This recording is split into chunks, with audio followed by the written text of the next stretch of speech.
तो ये जो प्यार नाम का शब्द है ना, मुझे नहीं लगता कि इससे खूबसूरत कोई भी फीलिंग या कोई भी इमोशन इस दुनिया में होता है।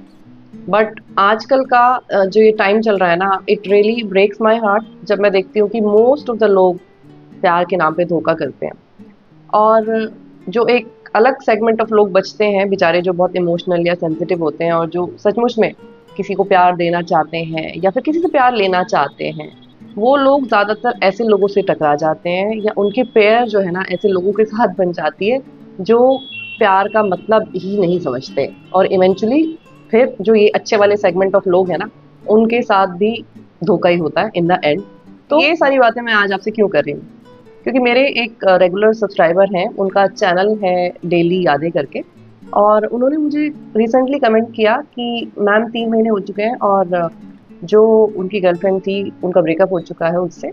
और अभी भी वो जो है ना बिल्कुल भूल नहीं पा रहे हैं उसको। वो कह रहे हैं कि मैं बहुत बिजी रखता हूँ अपने आप को, बहुत काम करता हूँ पूरे दिन, फिर भी मैं जो है वहीं का वहीं अपने आप को महसूस कर रहा हूँ जहाँ मैं पहले था।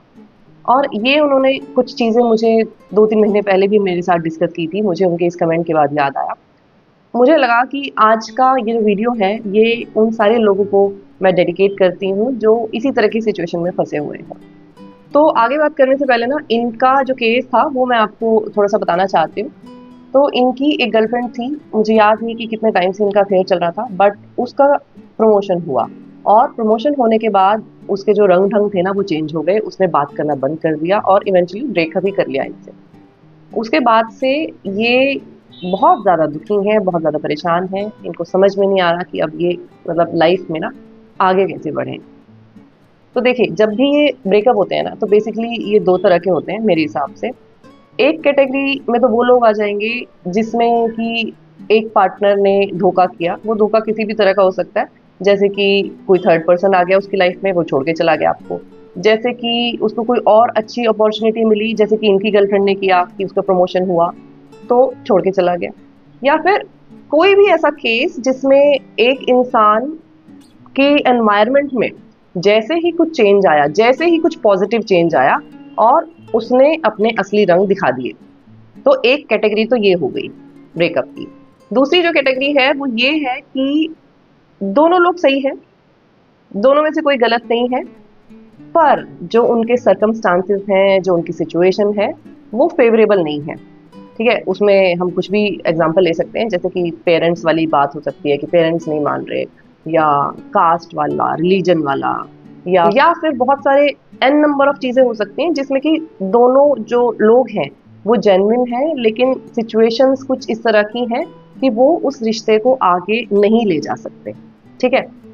तो जो लोग उस कैटेगरी में आते हैं ना, कि जिनमें से एक किसी इंसान ने धोखा किया, जिस भी तरह का धोखा किया हो, और फिर वो आगे मूव ऑन कर गया आपको छोड़ के।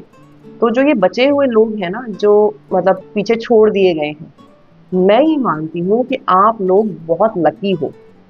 अब आप लकी कैसे हो कि देखिए, हम जब तक किसी भी सिचुएशन में सचमुच में नहीं जाते हैं ना, तब तक हमें उस सिचुएशन की असली एडवर्सिटी पता नहीं चलती। मतलब कि हमें नहीं समझ में आता कि वो सिचुएशन हमारे लिए कितनी ज़्यादा खराब हो सकती है। हम सिर्फ उसको सुपरफिशियली देखते हैं और फिर हम दुखी होने लग जाते हैं कि यार ये इंसान क्यों चला गया मेरी लाइफ में से, या ये क्यों नहीं हुआ मेरे साथ। अब इमेजिन करके देखो कि अगर आपका रिश्ता एक ऐसे इंसान के साथ, या तो जो किसी थर्ड पर्सन के साथ इन्वॉल्व है, या अगर जिसकी ज़िंदगी में कोई भी परिस्थिति चेंज हुई, कोई सिचुएशन चेंज हुई, कुछ अच्छा हुआ और उसने अपने रंग दिखा दिए, जैसे मैंने आपको पहले बोला, जैसे कि प्रमोशन हुआ और उसने बोला कि यार अब तो मुझे क्या ज़रूरत है, अब तो मुझे और कोई मिल जाएगा। तो आप ये सोच के देखो कि अगर आपका रिश्ता ऐसे इंसान के साथ आगे बढ़ जाता, या तो रिलेशनशिप आपका आगे चलता रहता कुछ साल, तो ऑब्वियसली और आपकी तरफ से जो इमोशंस हैं वो और गहरे हो जाते, या फिर अगर शादी हो जाती है, तो आप इमेजिन करके देखो कि आप किस तरह के इंसान के साथ ज़िंदगी भर के लिए फँस जाते। क्या आपका जो जेन्युइन प्यार है उस इंसान के लिए, क्या क्या वो इंसान डिज़र्व करता है उस प्यार को? ये भी साथ में सोच के देखो कि अगर आपका रिश्ता एक ऐसे इंसान के साथ और आगे बढ़ता जाता, तो वो इंसान आपको आगे जाके कैसे-कैसे रंग दिखाता। अब ये तो आपको नहीं पता क्योंकि आपका रिश्ता आगे गया नहीं, तो आपने जो आगे होने वाली जो और बुरी-बुरी चीज़ें थी, वो तो आपने देखी नहीं, इसीलिए आप अभी इस सिचुएशन में दुखी हो रहे हो। अगर भगवान आपको आगे की फिल्म अभी दिखा दे, तब हो सकता है कि आप बहुत डर जाओ उस इंसान से और फिर आप सोचोगे कि नहीं यार, थैंक यू भी बोलोगे भगवान का कि आपने मुझे सही समय पे सही रास्ता दिखा दिया और ऐसे इंसान से मुझे सतर्क कर दिया और मेरा रिश्ता तोड़वा दिया, तो आप थैंक यू बोलोगे। बट बिकॉज आपने आगे की चीजें अभी तक देखी नहीं है, तो आप अभी भी इसी चीज में परेशान हो कि वो क्यों छोड़ के चला गया मुझे, मुझे अभी भी वो याद आ रहा है। बल्कि आपको खुश होना चाहिए कि भगवान ने आपका सपोर्ट किया, आपको सही रास्ता दिखाया और एक ऐसे इंसान से आपको समय रहते दूर कर दिया जो आपको आगे आपकी आने वाली लाइफ में इससे भी कहीं ज्यादा दुख देने वाला था। चलो इसी चीज को ना मैं आपको एक और एग्जांपल दे के समझाने की कोशिश करती हूँ। सपोज करो कि मैंने कोई एग्जाम दिया है, एंट्रेंस एग्जाम दिया है और मेरा एक कॉलेज में नंबर आ जाता है और एक कॉलेज जो मुझे पसंद था उसमें मैं थोड़े से नंबर से रह जाती हूँ। अब मेरा जो माइंड है ना वो कैसे काम करेगा कि जब मैं उस कॉलेज में पढ़ रही होंगी ना जहाँ मेरा नंबर आ गया है, तो मुझे हमेशा उस कॉलेज की खामियां दिखेंगी। मैं हमेशा ये बोलूंगी या हमेशा ये सोचूंगी कि अगर मेरा नंबर उस कॉलेज में आ गया होता ना तो पता नहीं क्या हो जाता, मतलब पता नहीं मेरी लाइफ कितनी अच्छी हो जाती, पता नहीं उस कॉलेज के टीचर्स कितने अच्छे होते हैं, यहाँ पे तो सब बेकार है। जो भी मेरा फोकस होगा ना वो सारा नेगेटिविटी पे होगा। लेकिन असली बात ये है कि जब तक मैंने उस कॉलेज में जाके 3 साल 5 साल पढ़ाई नहीं की, जब तक मैं वहाँ की हार्डशिप या वहाँ की स्ट्रगल्स या वहाँ की शॉर्टकमिंग्स नहीं इमेजिन कर सकती। तो ये सिर्फ हमारा माइंड हमें उलझाए रखता है चीज़ों में कि जो चीज़ हमें नहीं मिलती है ना या जो चीज़ हमारे हाथ से छूट जाती है, हम हमेशा उस चीज़ के पीछे भागते रहते हैं और जो चीज़ प्रेजेंट में हमारे पास होती है ना, हम पुरानी चीज़ से हमेशा उसको कंपेयर करते रहते हैं और उसको लेट डाउन करते रहते हैं। लेकिन सही बात ये है कि जब तक आपने एक अच्छा खासा टाइम उस इंसान के साथ या उस सिचुएशन में नहीं बिताया होता, तब तक ना तो आप कंपेयर कर सकते हो उस चीज को किसी के साथ और ना ही आप ये सोच सकते हो कि अगर वो चीज मेरी लाइफ में हो जाती तो मेरी लाइफ कितनी अच्छी होती। ये स्टेटमेंट भी उतनी ही गलत है। तो अब मैं थोड़ी सी बात करूंगी दूसरे वाले केस के बारे में जो मैंने शुरू में आपको बताया था ना कि एक दूसरी कैटेगरी होती है ब्रेकअप की जिसमें कि दोनों लोग जेन्युइन होते हैं लेकिन उनकी कुछ परिस्थितियां कुछ सर्कमस्टांसेस इस तरह के होते हैं कि वो लोग नहीं उस रिलेशनशिप को आगे ले जा पाते। तो सबसे ज्यादा अनफॉर्चुनेट तो वो लोग हैं, सबसे ज्यादा हार्ट ब्रेकिंग जो है ना उन लोगों की सिचुएशन है, क्योंकि दोनों जेन्युइन हैं, दोनों एक दूसरे को इक्वली इमोशंस दे रहे हैं, बट उनकी परिस्थितियां इतनी ज्यादा खराब हैं कि वो फिर भी सब कुछ उनकी तरफ से ठीक होते हुए भी उस रिश्ते को आगे नहीं ले जा सकते। तो वो लोग जिंदगी भर के लिए स्टक रहते हैं इस लूप में। तो अगर आपका ऐसा केस है जैसे कि मैंने अभी दूसरा वाला बताया, तो मैं मानती हूँ कि बहुत दुख की बात है, हम बाहर भी नहीं आ पाएंगे ऐसी चीज में से और एक जिंदगी भर का एक दुख हो जाता है अगर ऐसा सा केस हमारे साथ हो जाता है तो।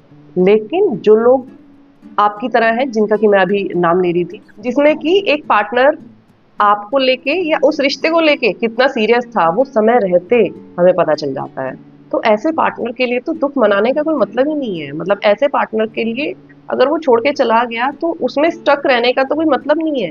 ऐसी सिचुएशन में आपको भगवान का शुक्रिया अदा करना है, थैंक यू बोलना है और ये सोचना है कि भगवान ने आपको आने वाली मुसीबतों से बचा लिया समय रहते।